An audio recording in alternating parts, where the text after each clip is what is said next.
welcome to our show, UFOs and Extraterrestrials. Stop all bloodshed to achieve a peaceful world. In the first episode of this series, we learned about incidents when UFOs shut down nuclear missiles.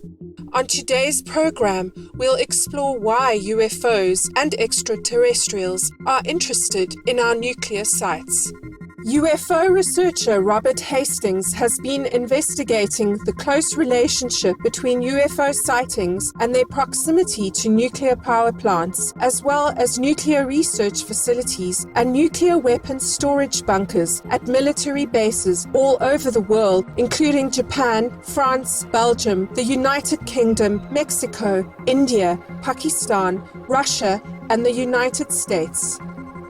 This is a clip from a new documentary film, the culmination of Hastings' years of research. The film includes chilling incidents where UFOs have not only infiltrated restricted airspace over nuclear missile bases, but on occasion have disabled ICBMs and put the military on high alert. In one dramatic incident from the film, military photographers using telescopic lenses watched a UFO disable a warhead used in a missile test fired from Vandenberg. And flying out over the Pacific, suddenly this domed disc, an object with a dome, came in to frame, circled the warhead, which was flying about 8,000 or 10,000 miles an hour, shot 4 beams of light at it, whereupon the warhead, the dummy warhead, fell into the Pacific Ocean and the UFO left the vicinity. The UFOs were not only observed in the sky. Security officers at Area 2, a division of the Nevada test site in Nevada, USA, also encountered the strange presence of what they refer to as shadow people. As with the UFO incidents, the sightings of dark, unknown intruders were taken seriously at the time. Officers were on alert as they searched Area 2, but never found a trace of the running figures. Their commanders told them that, quote, it never happened. Investigator Robert Hastings says similar bizarre incidents have been reported at multiple nuclear bases, and none of the mystery encounters, either in the sky or on the ground, have ever been solved. Apparently, UFOs and extraterrestrials have not only been trying to warn us, but have also saved us from deadly nuclear disasters. In 1986, during the worst nuclear accident in history, numerous witnesses saw a UFO flying above Chernobyl nuclear power plant in Ukraine for more than 6 hours. Mikhail Varitsky, a senior dosimetrician of the Dosimetry Control Department at Chernobyl, says, I and other people on my team went to the explosion site at night.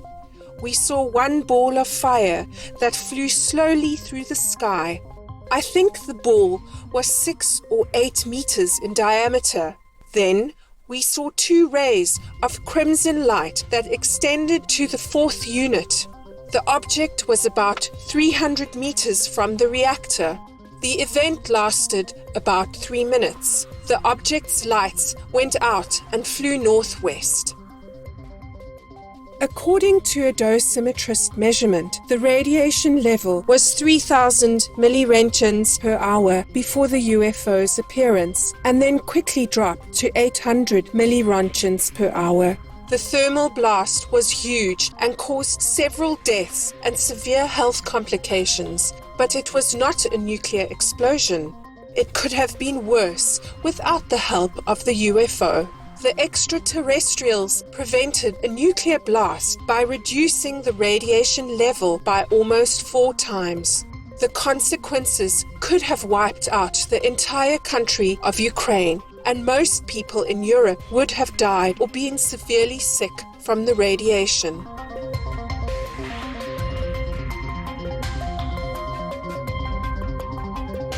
In a conference with our association members, our beloved Supreme Master Ching Hai revealed more about UFO activities on Earth. Master, have UFOs carried out any other activities on Earth that we don't know about? What are those activities? Yeah. Too many to count, okay? But they're all good intentions, yes. One of it is to help to promote peace, promote peace and stop war, yes.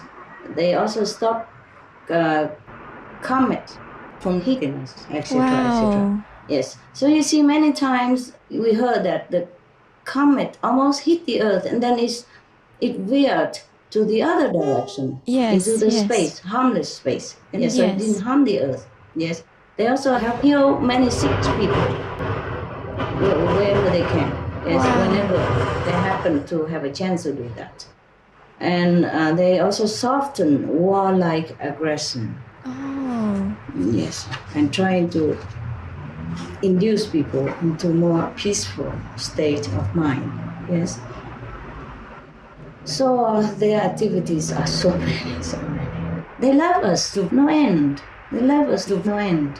They wish that we also as developed and as knowledgeable about moral standard as they are. They try to help as many ways that they can. They help us much. We have to thank them also. Yes. With their technology, they help us to avert as many disasters as they can. Yeah, even individually, they help to rescue many people. We didn't even know that they're rescued because they're unconditional. Without their intervention, we would have been gone. Yeah, the planet gone, people gone, all gone. Wow. They're trying to help us so that we can hang on in there so that we may wake up and help ourselves. You see, they can't do everything. They can't. We have to help ourselves by our spiritual merit, by our moral power. Then we will survive and we will develop more and more. And then we will see them even in person. We can visit them like I would visit you. Okay?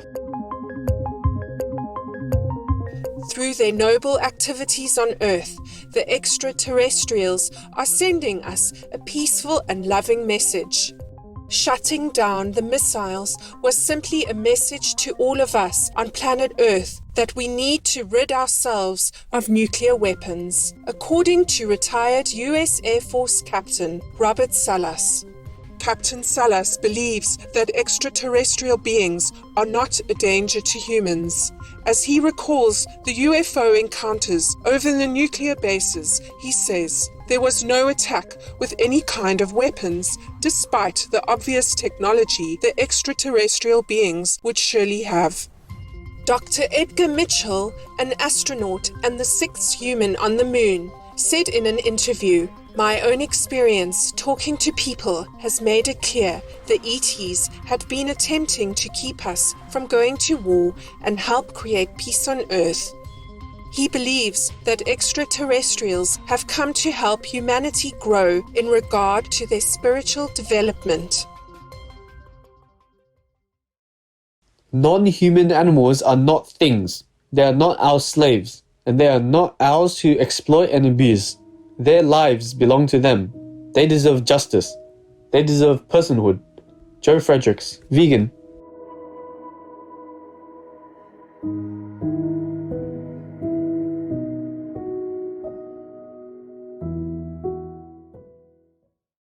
Intrigued viewers, we'll pause for a moment now to give thanks to the extraterrestrial beings for silently helping humanity. Please stay tuned to Supreme Master Television.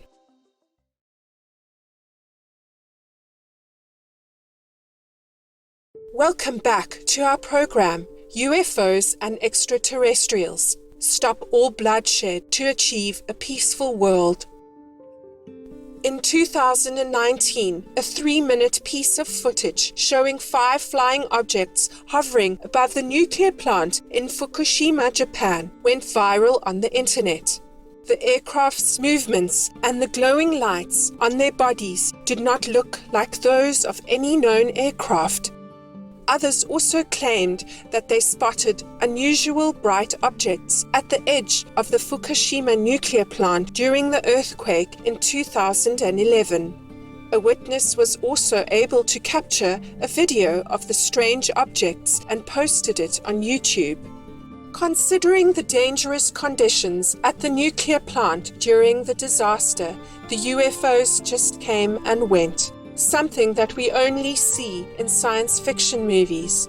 UFO sightings have been reported in Fukushima way back to the 1970s, including an incident of a light-emitting cone-shaped object spotted on Mount Senganmori.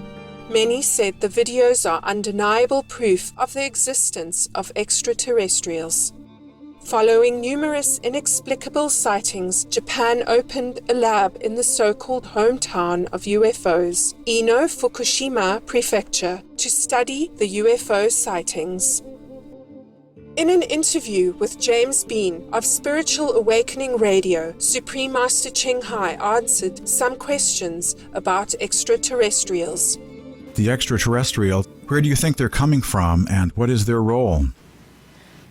They are not all aliens, the extraterrestrial that we call them. Some of them came from under our planet, yes, because in the planet there is empty space, inside our planet, empty space. And the people live down there is about 4,800,000 something, the population down there. And they are more technically advanced than us, yes. So they came also from other planets and inside the empty space of our Earth. You see, they're good neighbors, yes. But what can I do to help us in any case if we don't first help ourselves? They might be able to deactivate nuclear bombs here and there or avert a tsunami, but how long can they continue to do that? If we continue to create more and worse disasters with our tsunami actions, we destroy huge forest land, drown, torture, maim, murder billions of innocent, harmless helpers like our animal people, co-inhabitants daily. They are our helpers. But these acts, aren't they not tsunami-like destruction? Well, if we stop all that, before anyone can help us to stop the destruction of our Earth, why do we destroy our house and wait for help?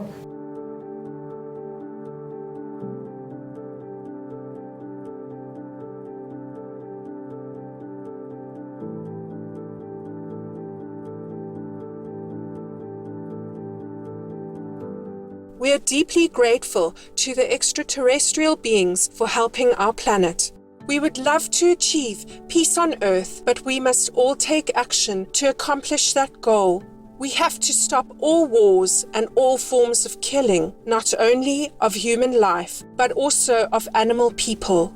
Showing our love and respect to all of our co-inhabitants and eliminating the negative energy from killing is the only way to sustain long-lasting peace for our planet. May world vegan world peace soon be realized.